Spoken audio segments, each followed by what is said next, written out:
48 घंटे में इस तीसरे बड़े हमले के बाद हूती ने वीडियो जारी कर सभी एयरलाइंस को चेतावनी दी कि अब इजराइल के बेन गुरियन एयरपोर्ट पर आने वाली कोई भी फ्लाइट महफूज नहीं है और साथ ही इजराइल को भी चेतावनी दी कि जब तक गजा से नाकाबंदी नहीं हटती तब तक ये हमले जारी रहेंगे। लगातार हूती के हमलों से पूरे इजराइल में दहशत का माहौल है। इजरायली आवाम में अफरा तफरी मची हुई है।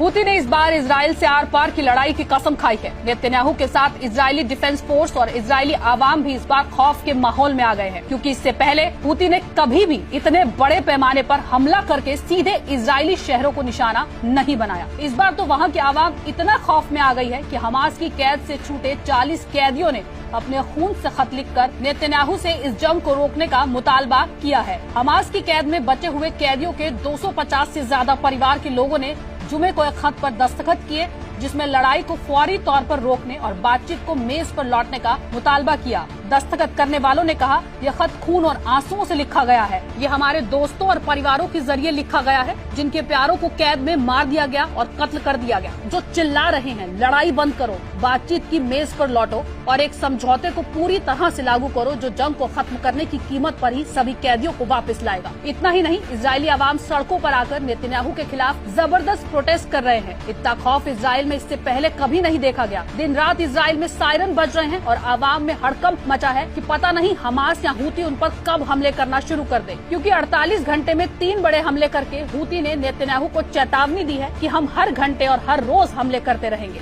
हूती समूह ने हमले की जिम्मेदारी लेते हुए इजरायली एयरपोर्ट पर आने वाली सभी एयरलाइंस को चेतावनी दी है कि इजराइल का बेन गुरियन हवाई अड्डा अब महफूज नहीं है। हूती स्पोक्सपर्सन याह्या सारी ने वीडियो जारी कर कहा कि हमने फिलिस्तीन 2 मिसाइल से बेन गुरियन एयरपोर्ट पर हमला किया, जो कामयाब रहा और ये हमारा 48 घंटे के दरमियान तीसरा हमला है।